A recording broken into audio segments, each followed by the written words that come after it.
एक लड़का था जो देख नहीं सकता था। यह लड़का भीख मांगकर अपना जीवन गुजारता था। एक दिन ये अंधा लड़का हर रोज़ की तरह एक बड़ी सी बिल्डिंग के आगे बैठकर भीख मांग रहा था। उसी समय वहाँ से एक अनमोल नाम का लड़का गुजरता है और इस अंधे लड़के को भीख मांगता हुआ देखता है। अनमोल उसी बिल्डिंग में एक ऑफिस में काम करता था। जब अनमोल ने देखा कि ये लड़का भीख मांग रहा है तो वह उसकी मदद करने के लिए उसके पास पहुंचा। अनमोल वहां जाकर देखता है कि इस लड़के के पास एक डिब्बा और उस डिब्बे में थोड़े से सिक्के भी है। कुछ लोग आते हैं, इस लड़के को पैसे देते हैं और कुछ लोग उसे बस देख कर ही चले जाते हैं। अनमोल ने यह भी देखा कि इस लड़के के पीछे एक बोर्ड लगा हुआ है जिस पर लिखा था कि मैं एक अंधा लड़का हूँ, मेरी मदद कीजिए। ये सब देख अनमोल अब ये सोचने लगा कि इस दुनिया में भी बड़े कमाल के लोग हैं, जिसे मदद की ज़रूरत है उसे कोई नहीं करता।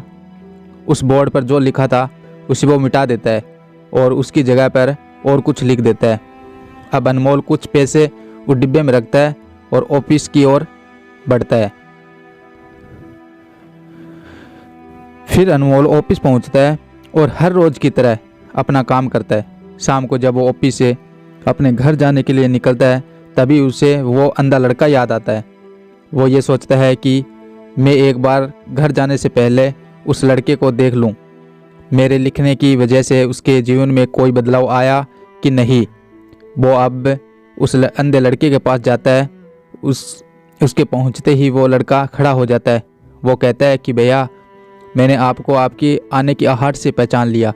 आप वही है जो सुबह आए थे और मेरे इस बोर्ड पर कुछ लिख कर गए थे।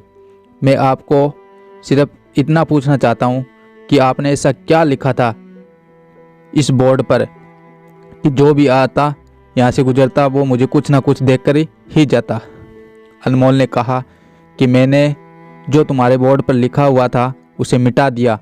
तुम्हारे बोर्ड पर लिखा हुआ था कि मैं एक अंधा लड़का हूँ, मेरी मदद कीजिए।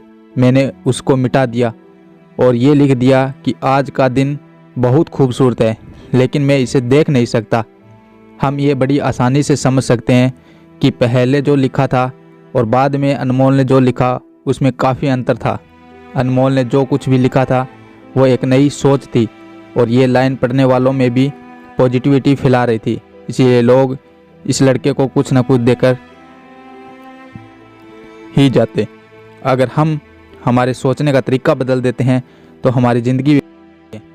आई होप यू, आशा करते हैं आपको ये स्टोरी बहुत अच्छी लगी होगी।